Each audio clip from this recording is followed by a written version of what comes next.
I was called condescending for helping with a resume despite my caring intentions. After a dramatic breakup almost happened, I left flowers and a heartfelt note at their door. They texted back, "You're cared for, you're loved. But is it enough to heal us?"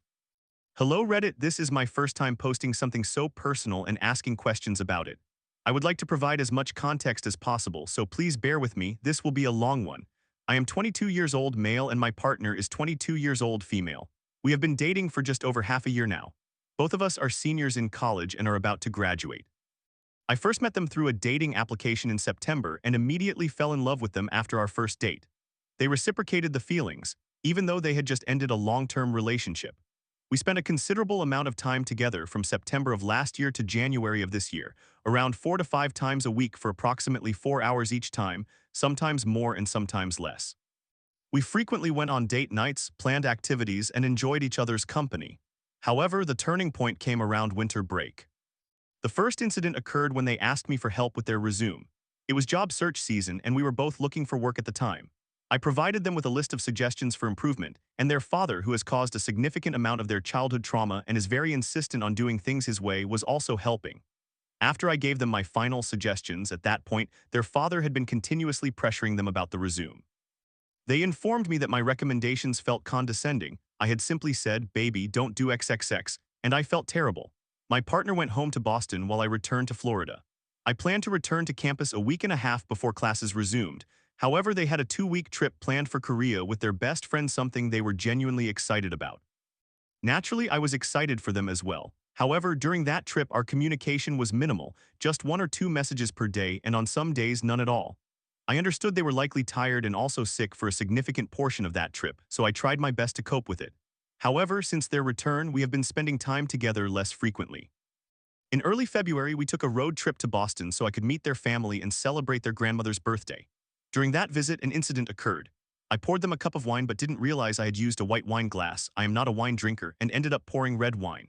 When I went to hand them the cup, they made it a point to announce why I would pour red wine in a white wine glass to a room filled with about 15 extended family members.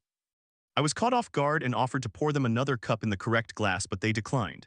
From that moment on, I attempted to distance myself from them during the gathering because I didn't want to do anything else that might upset them, nor did I want to confront them and create a scene, as that would obviously be inappropriate. They noticed something was wrong and kept asking me what it was, but I just said nothing and told them not to worry about it. Later, when we returned home, they confronted me and I expressed my feelings. During our conversation, they told me that they had been raised in a large family where people joke around with each other, and it was intended to be lighthearted and never meant to harm. They also mentioned they felt as though they had to do the emotional work to encourage me to express my feelings, which was exhausting for them. This is important. We both acknowledged our faults and apologized to one another before going to bed. Just 2 days later, another incident occurred. I was quite upset with them because they would often leave me undelivered for hours or even an entire day at a time. On that occasion, they left me in the dark for nearly a full day. I should clarify that I am not the type of person who needs hourly updates or constant communication. Fast forward a day to when I saw them again. We were supposed to walk to class together, but I maintained my resting face throughout the walk. They asked me if I wanted to talk about what was wrong, especially after I had given brief replies to their texts earlier in the day, extremely out of character for me. I simply said, "It would be great if I wasn't such an afterthought to you," and we continued walking. When we reached one building, I opened the door behind them, just as I always do for those particular doors, by yanking it open, causing it to hit the windows with a loud sound. Upon entering the classroom, I could tell my partner was startled by this, so I texted them, "I'm sorry for being unkind, we should talk after class." After class, we returned to my place, and my partner began to break down, telling me that I hadn't been gentle or kind during that situation. I explained to them that my intention was to keep my emotions in check so that I wouldn't say anything I might regret or raise my voice, which worsened the situation. Eventually, we calmed down a bit, and I recounted how the incidents I previously mentioned, the resume, the wine, and so on, had made me feel over the past 2 months, as if they didn't genuinely care about me or my feelings. We had a lengthy conversation that day, and by its conclusion, we seemed okay, or at least we appeared to be. This unfortunate timing coincided with our departure for Florida for a little Valentine's Day getaway the following day. We still went on the trip and had a fantastic time. However, they did not give me anything for Valentine's Day. Following that trip, we encountered no issues until after spring break, which was about 2 to 3 weeks ago. My flight back was canceled, delayed again, and then I missed the connection for the fourth leg of my journey. I had to sprint across the Atlanta airport to catch the next available flight. I was supposed to return at noon and spend the whole afternoon with my partner, but I ended up being picked up at 7 p.m. that entire day. I had only consumed some water and eaten nothing, and I felt incredibly anxious. Not because I could have been stranded in a strange airport, but because I might not get to see my partner after not having seen them for a whole week. However, when I was picked up, my partner informed me they could only have dinner with me because they had an interview the next day. I understood, so I asked if we could do something that night, but they told me they had already made plans. At that moment, I began to break down in the car due to everything that had happened. I felt so uncared for and unimportant. That night was long and confusing. They expressed a desire to break up with me because it hurt them to see me upset because of them. We both cried because neither of us wanted to end the relationship, and in the end, they said they would let me know their decision the following day. The next day, I was an anxious mess. My heart felt like it was racing at 100 miles per hour, and I nearly vomited numerous times. I called and spoke to all the closest friends I had available, including one of their closest friends and pseudomates. Ultimately, when we spoke, we decided not to break up. That Friday was my birthday, and we went out for dinner. When we returned home, we began discussing the distance between us, a wedge that I was certain they felt as well. We both love each other deeply, yet there was an unusual tension between us. This conversation led nowhere, and as I was driving them home, they asked me why I was being so cheerful and upbeat because usually I would be distraught like they were. I replied that I thought being upset would only create a vicious cycle of us freaking each other out, making us both walk on eggshells, and that it likely contributed to the distance. Fast forward to last weekend, the main event. My fraternity was throwing a party on Saturday, and we had spent the morning and early afternoon together. However, they asked me to drop them off early since they felt tired and wanted to rest before the party. This would have been their first time attending one of our parties along with their pseudomates, and we were all very excited. However, when it was time to go, they called to inform me that they felt very sick, as did some of their pseudomates, and they could not attend. Naturally, I was disappointed by the situation and offered to go to the Japanese restaurant to pick up some miso soup for them because they craved it, and I did not want them to cook while they were unwell. I also volunteered to prepare soup and sandwiches for them and their pseudomates for dinner on Sunday. I dropped off the soup and sandwiches. However, by that time I too had developed a headache and felt generally unwell. Could be a result of the excessive pregame drinking. It was my cheat day, but who knows, and I left. On Monday, my partner texted me saying they had a fever and all the symptoms of a cold or flu, while I was so sick that I was begging God to remove my stomach forever. My symptoms cleared up by Tuesday, but theirs did not. I offered to take them to the hospital or come over to care for them, but they declined and said they wanted space to be alone. By Wednesday, yesterday, they had worsened. I went over to look after them, and they stated they would not be very energetic or able to comfort me, which was a strange expectation to have, totally understandable given their condition. However, within 5 minutes of my arrival, and after I asked some basic questions to better understand the situation and know how best to help, they told me to be quiet. I attributed this to their being sick. They almost broke down twice during that time from frustration over being ill and facing many upcoming deadlines and assignments. They also have a competition this weekend in a different city, in which they need to memorize a short speech in Korean and present it to judges, and have been unable to practice due to their illness. Once again, this was understandable. I attempted to help with small acts, like getting a cold towel for their fever, but they said the towel was too heavy and made their headache worse. I suggested using a fever patch I had previously brought them when they were sick. They argued with me about this for 5 minutes, asserting that they thought it would exacerbate their symptoms until they finally relented and allowed me to apply it. Within 3 seconds, they admitted I was right.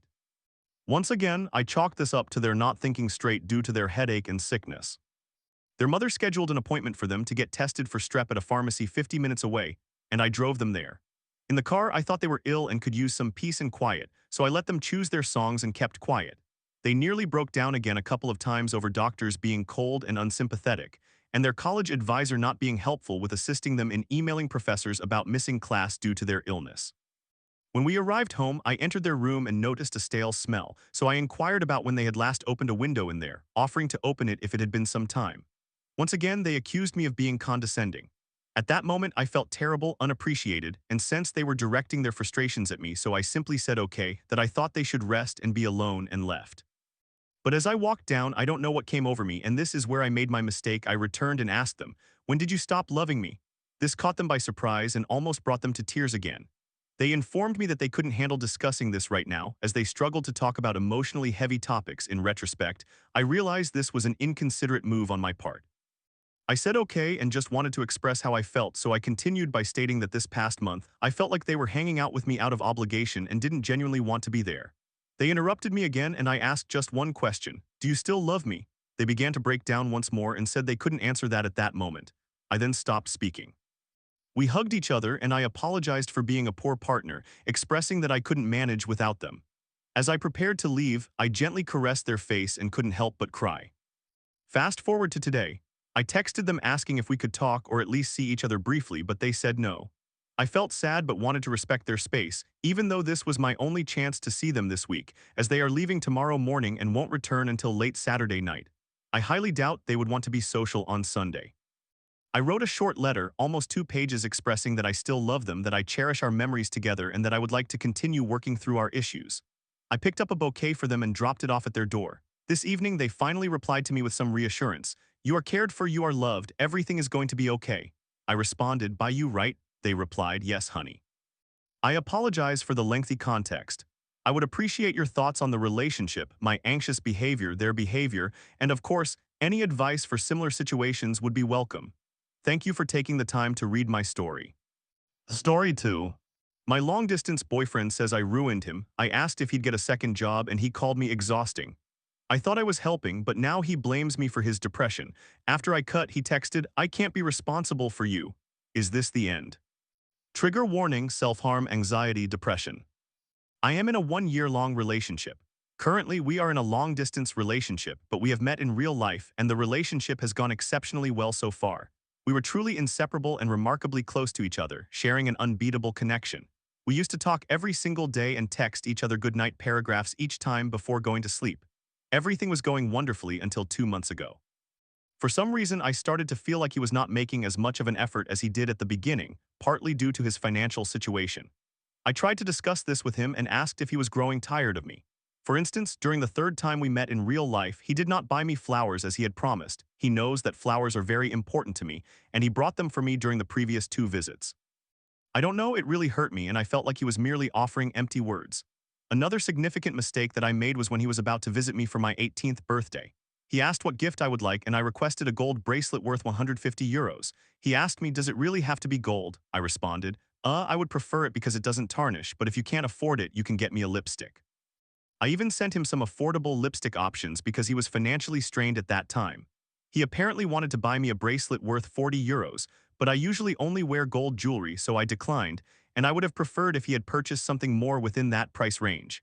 He also wanted to impress my family with a significant gift, and I offered him a suggestion. I wanted to reassure him about it and said, "I will buy the bracelet myself and we can say you bought it, and when you have money you can pay me back if you want, but there is no rush and no worries." What also bothered me was his remark, "If this were me 2 years ago, I would have done anything to get it for you," and I don't know, it made me feel unloved. Perhaps I was wrong, but reflecting on it now, I realized too late how terrible this was of me, and it must have hurt him deeply. I feel incredibly sorry. I don't know what was wrong with me. Also, when he was with me in person, we had to pay for our own meals, and we often saved a lot of money because he stayed for around 11 days, and we were always limiting ourselves and had to count every penny, which made me feel really stressed and overthink things.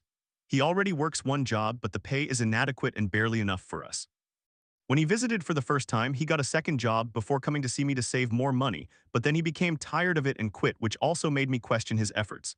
It may seem foolish, but I am very insecure about financial matters. I always feel stressed when we do not have enough. We also had to take the bus, which was exhausting since we could not afford a taxi. Both of us were annoyed and stressed because of this. So yes, I spoke to him when everything fell apart and he returned to his country. He became very insecure as a result and started telling me that I do not appreciate his efforts enough, such as the fact that he visits me. I do appreciate it, but I dislike being under stress because of our financial situation. I asked him if he would consider working his second job again, and I feel like he resented me for suggesting it. I told him repeatedly that I cared more about his mental health than money, so if he was exhausted from it, he shouldn't feel compelled to do it. Yet he still went ahead with it. This led to a massive argument where he began to withdraw, which has happened before, instead of discussing things with me. I became angry and told him something along the lines of, "I feel like I'm the one taking on the role of the man in this relationship because I always have to make you come back so we can talk." He became furious over this comment and claimed I called him a woman, stating that I hit his biggest insecurity. He is extremely insecure about being labeled as broke even though I did not do that, and apparently I touched his weakest spot. He somehow connected these issues with my calling myself the man of the relationship and his lack of financial stability, even though they are unrelated. I referred to myself as the man solely based on our approach to resolving arguments, not because I thought of myself as the main financial provider. After that argument, he said some terrible things to me, such as, "I was a normal boy before meeting you and now I am broke because of you. And I became depressed only because of you, who ruined my mental health because I cared about you too much." He accused me of manipulating him, called me delusional, and when I inquired why he was insulting me, he told me to take it like a man, called me immature, broke up with me but came back the following day to apologize. I took him back because I still loved him. Fast forward 2 months later, we saw each other in person again and he appeared normal, everything felt great. We were running low on money, but I supported him, telling him that I could cover some expenses, yet he became stubborn and took me to his second job that lasted all day, earning €200. I didn't think much of it, I was happy he did it. However, on the last day of my visit, I discovered a few chats with a girl he used to date online. He had been texting her about playing a game together 2 or 3 times, complimenting her voice, even though he knew I was insecure about mine, telling her he liked her behavior and other hurtful things that felt like micro-cheating while we were in a relationship, which devastated me. I confronted him and he apologized and cried, saying it was due to our arguments. Although I was extremely angry, I forgave him. After returning to my country, everything changed as he resumed working his second job. He became considerably colder and more distant. I am a very clingy person and wanted to spend more time with him.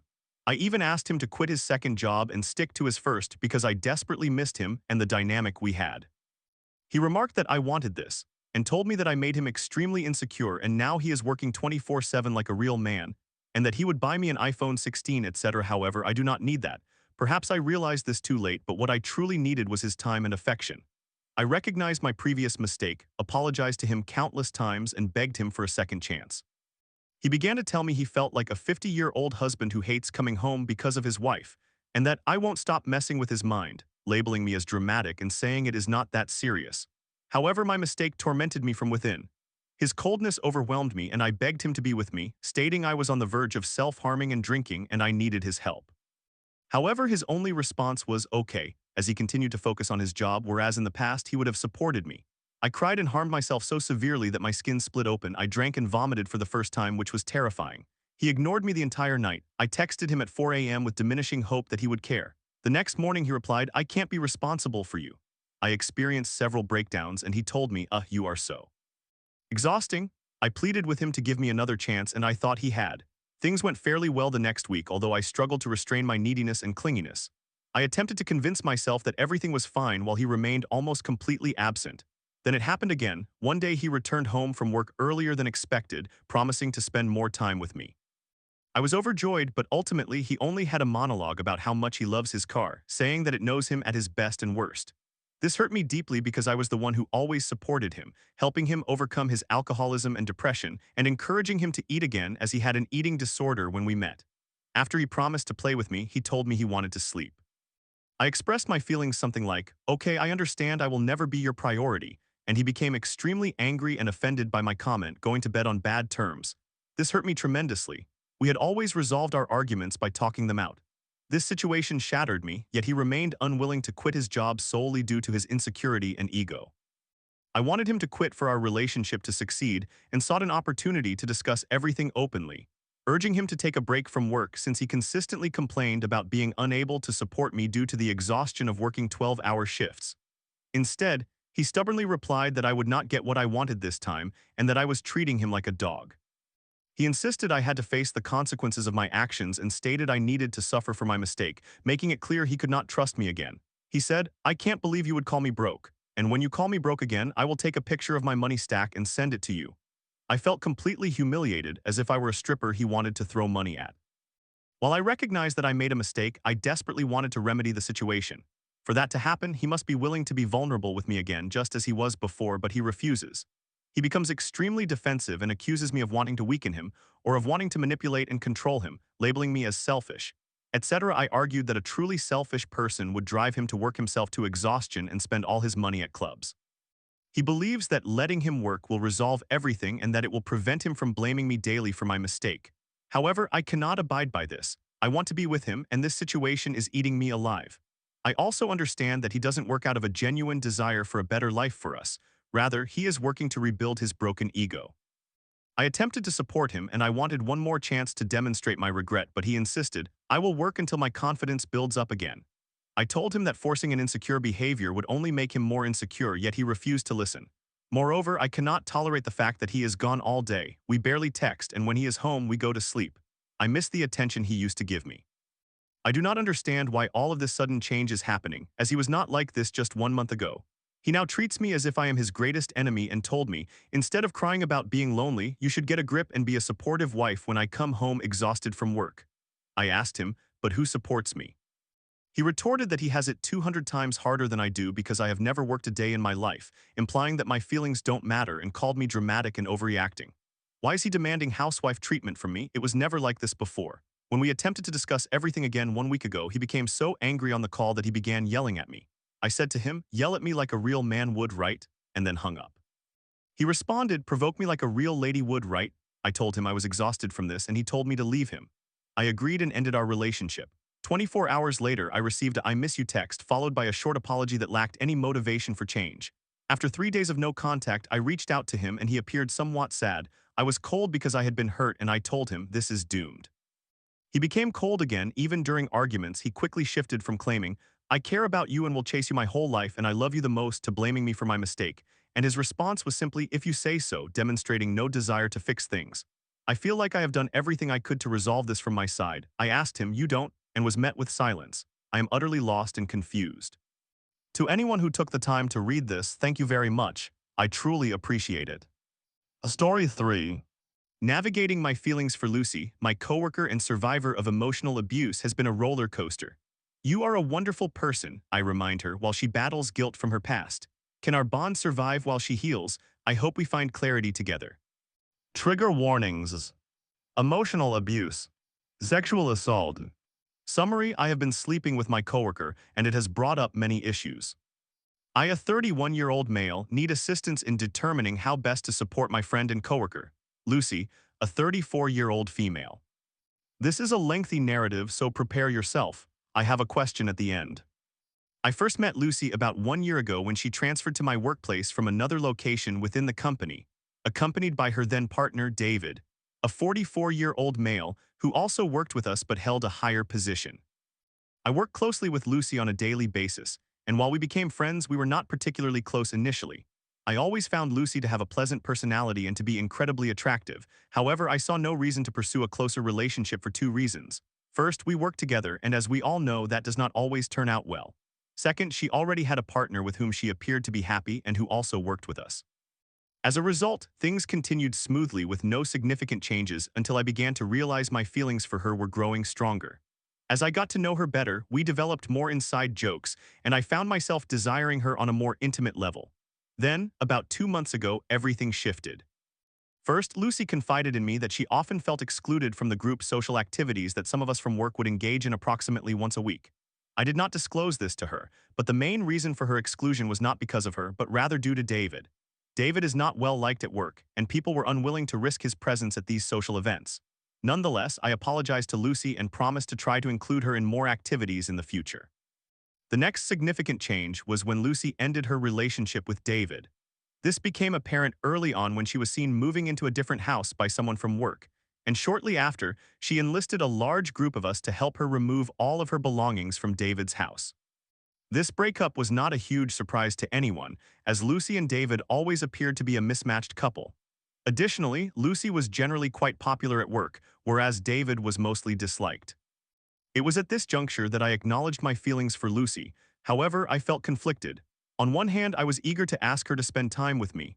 On the other hand, I understood that she had just become single after a 3-year relationship and would likely need time to process that.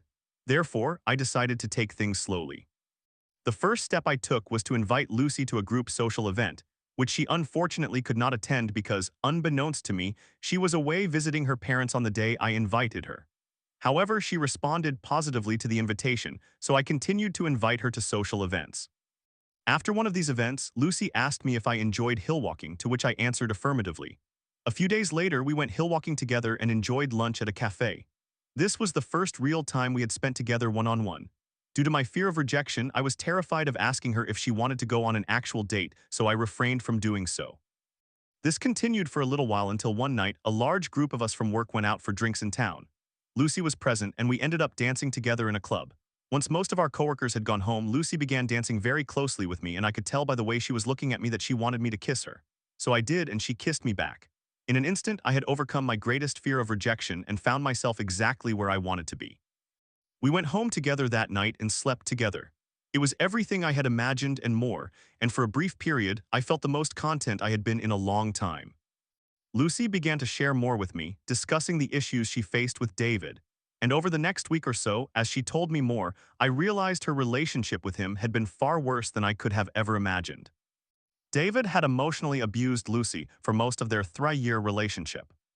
This took various forms, controlling her daily movements. We must arrive at work and leave at the same time. We need to present a united front, preventing her from calling her own mother while in his house, forcing her to post happy pictures of them together on social media, telling her that she was a terrible person and that she would never find anyone better than him or anyone who could love her at all. I am sure there is much more I could add to this list, but it provides a general idea of what was happening. As it turns out, Lucy had attempted to leave David 5 times before she finally succeeded. Each time, he convinced her to return. It took monumental effort from Lucy to break away from him completely. Learning about all this shook me to my core, as I could never fathom such horrific behavior occurring. But I suppose that is one reason emotional abuse in a relationship can be so difficult to detect. It occurs behind closed doors. Fortunately, Lucy had already sought help before I entered the picture. To this day, she receives support from a local counselor as well as an abused women's charity. Thanks to this assistance, she found the strength to leave David for good. I now realize that I care deeply for Lucy and that she carries deep-seated trauma that will take time to work through. However, Lucy then shared another piece of news that further disrupted my perception of the world. Lucy had previously worked for the same company we currently work for, just at a different location. On her last day at the previous location, she was raped by a coworker, a man I also know and had previously worked with. The mere thought of this man touching Lucy made me feel physically ill, and it was at that moment I understood that I needed to set aside my own desires to allow Lucy to fully focus on her healing process. We continued seeing each other for about a week, but I could tell Lucy was feeling guilty about having moved on to me from David so quickly. We discussed these feelings multiple times. However, on each occasion, she reassured me that she was content to take things slowly. A few days ago, however, circumstances shifted once more. Lucy decided to take a couple of weeks off to visit her family, which I encouraged her to do. This would be the first time in years that she could enjoy time with those closest to her without the shadow of David looming over her. I dropped her off at the airport and hugged her goodbye.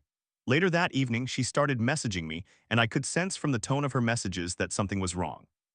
I asked her to call me once she returned from a night out with her cousins, which she did. On the phone, she told me that while she has been having an amazing time with me, she still struggles with feelings of worthlessness and guilt that David instilled in her. Talking with her cousins had resurfaced these feelings, and they understandably advised her to take a step back and avoid seeing anyone for a while. Hearing this news was heartbreaking, but I knew that the absolute worst thing I could do would be to respond poorly. So I calmed her down, and we chatted a bit before agreeing to talk more in the morning. When I called her the following morning, we spoke further and agreed that although we both still wanted to see each other, it would likely be in Lucy's best interest to stop being intimate for a while. I inquired whether the fact that we worked together was causing issues and whether that would always be a problem. She replied that she was unsure, and although she would prefer it if we were not coworkers, I fulfilled many other criteria in terms of what she seeks in a relationship. Now Lucy is going to stay with her family for another week before returning. I will pick her up from the airport and take her home, at which point we will continue our discussion. We are still messaging and calling each other every day. My question for you, Reddit, is what would you do in my situation? I recognize that I must support Lucy completely so she can move on from the events that haunt her. I want to do this in the best way possible. Part of me considers completely shifting my mindset to viewing us solely as friends to begin the process of getting over her. It would be unfair for me to make any demands of her because if I did, I would be no better than the individuals from her past who abused her. However, another part of me wishes to keep the spark alive, as although it has only been a brief period, I find myself caring for her deeply. Regardless, I understand I must give her space and time, which I will. I am contemplating writing the following letter to her. What are your thoughts? Lucy. As you know, I sometimes struggle to express my thoughts coherently. Thus, I felt it would be helpful to write you this letter. There is nothing documented here that I have not already shared with you. I merely believe it could be useful to consolidate everything in one place. First and foremost, I want to reassure you that everything will be fine. You are a wonderful person who gives so much to those around you. Often, you do not even recognize it yourself because it comes so naturally to you. Life has not always been fair to you, but I believe that soon the scales will be rebalanced. I completely understand that I need to take a step back so you can prioritize your own well-being. I will absolutely do this and offer my help unconditionally should you need it. All you must do is let me know. Your self-care must be your number one priority. I do not know what the future holds, but I am excited to see where it takes you. All I want is for you to make decisions that are right for you, free from any pressure from anyone else, including myself. I am not going anywhere, and you need not worry about pushing me away. I promise to remain your friend no matter what. There will still be challenging times ahead, but I am incredibly proud of the choices you have already made. You have endured challenges that no one should ever face. You possess a strength within you that will continue to grow with time. Please take your time and prioritize your well-being above all else. All my best now and forever. Your names.